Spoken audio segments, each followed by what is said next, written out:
All right, so check this out, guys. You guys are gonna get a kick out of this. This is what I'm talking about, all the computer problems with this truck. So the lights are on. The RPM say 0. Obviously, we're not driving, we are parked, but watch, listen. Look at that, no RPM gauges. Nothing, no dash light. Oh, look at that. All of a sudden it decides to kick on. Oh my gosh. Oh, hill assist not available, and I'm sitting still. Here we go. All these problems with this computer in this truck. You got the wrench sign, C manual.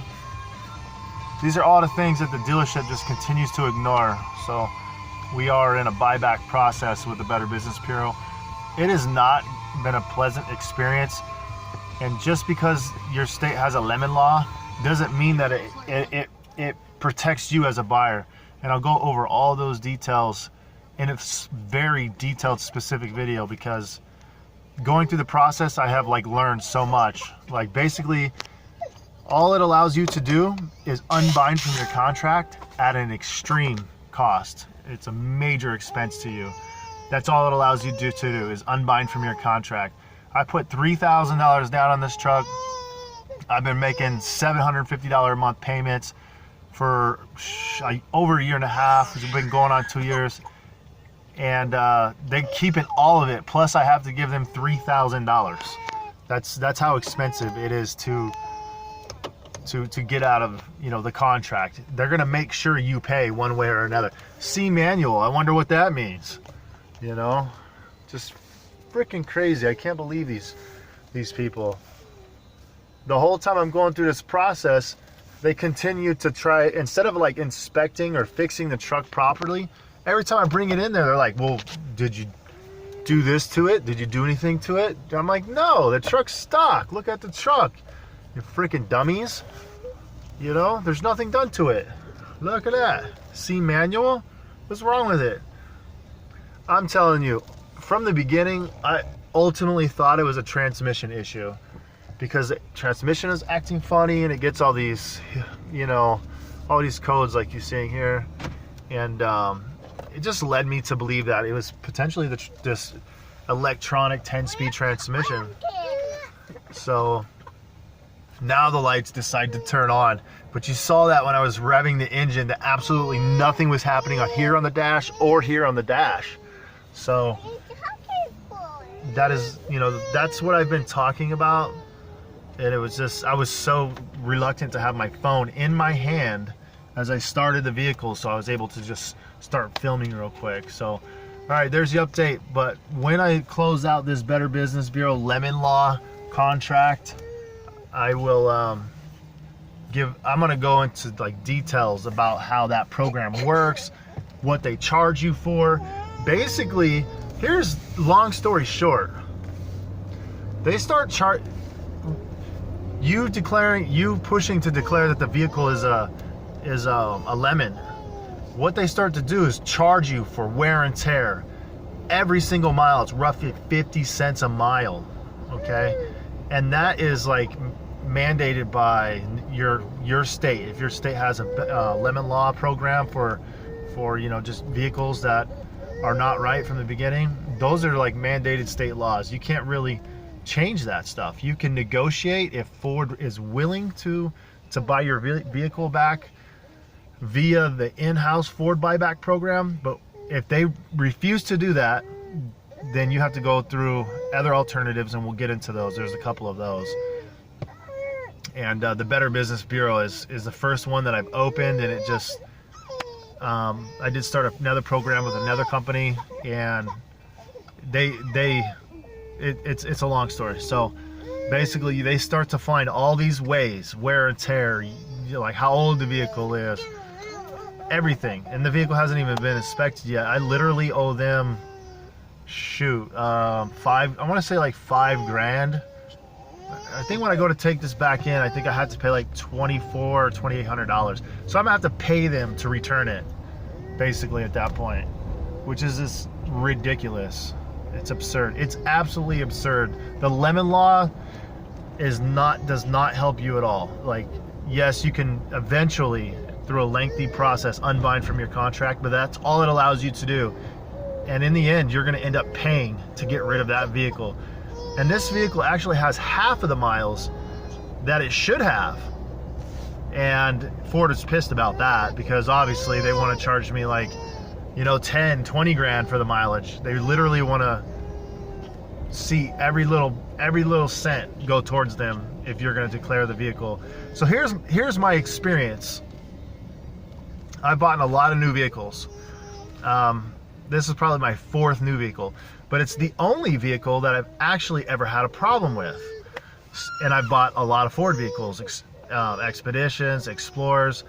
This being my first EcoBoost engine, I will never, absolutely, ever buy an EcoBoost engine ever again. And I don't care who says it, I am not a fan of this 10-speed transmission. It's herky-jerky, twerky, it stops hard, it jerks when you take off, it like kicks and bumps when you stop, when you come to a slow stop. This transmission is garbage, and it's been like that pretty much the first week or two that I've owned the vehicle. You know, that driving it enough to notice this stuff. You're like, wow, that doesn't feel right.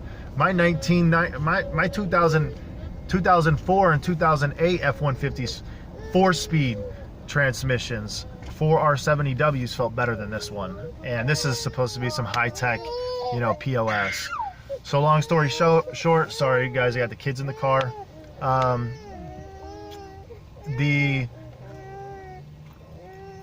What I would do if I was ever to move forward with another vehicle purchase, I will absolutely lease the vehicle. So in this case, had I leased the vehicle, because I'm basically 2 years into this vehicle. A lease is typically 3 years. I would just dump the vehicle on Ford. I would just keep it and drive it like it is right now, broken, for another year. And we know Ford's not going to fix it. They haven't fixed it at this point, and I'm an actual owner. So, you know, they really just don't care. Hold on, honey. So if I was ever to move forward with another vehicle purchase, okay, and it's new, I will lease the vehicle, and at which, if it comes to 3 years and I feel that it's a worthy vehicle of buying, like, yes, the EcoBoost transmission is good, or that 10-speed transmission is good. Yes, the EcoBoost 3.5 liter engine is good. You know, yes, it's been reliable. Yes, it hasn't had no problems. If you can start checking those things off, at which 3 years you're going to have a balloon payment, which is fine, because it will save you the headache of ever having to go through a lemon law buyback program. So there's a lot of ins and outs. This process has taught me an experience that I will never sign as a buyer. I will only go in with intentions to buy, okay, the vehicle in the long run, if the vehicle is, you know, suitable for buying, and it, you know, it holds quality, and I feel it's worthy of purchasing after the lease agreement. That's it. I will never ever just sign off on a vehicle from mile one again. Oh gosh, it's been a headache. And Ford absolutely does not care. They don't give a crap about you. I got emails from these people that are just like, you guys don't care. You guys don't care. It cost me my down payment, all my monthly payments, and I have to pay them to give it back. They have all these buyback lemon law rules and fees and all this stuff that they tack on and accumulate, and by the time you go to give it back, you owe them. And thank God this vehicle hasn't had it's only got 13 pushing 14,000 miles, almost 2 years. It should be at 28,000 miles. But Ford, I've been going through this process for so long, and Ford's been fighting it for so long, that they obviously can see that I don't drive the truck much due to the nature of the problems. So they were just buying time. What they were trying to do, this has been over a 6-month process. They're trying to buy as much time so you can continue to rack miles and rack miles and rack miles. So by the time you go through this process, you're going to have to pay 50 cents for every single mile. In this case, is 14,000 miles, roughly. That's $7,000 that I have to freaking go in there and pay them just to unbind from a contract.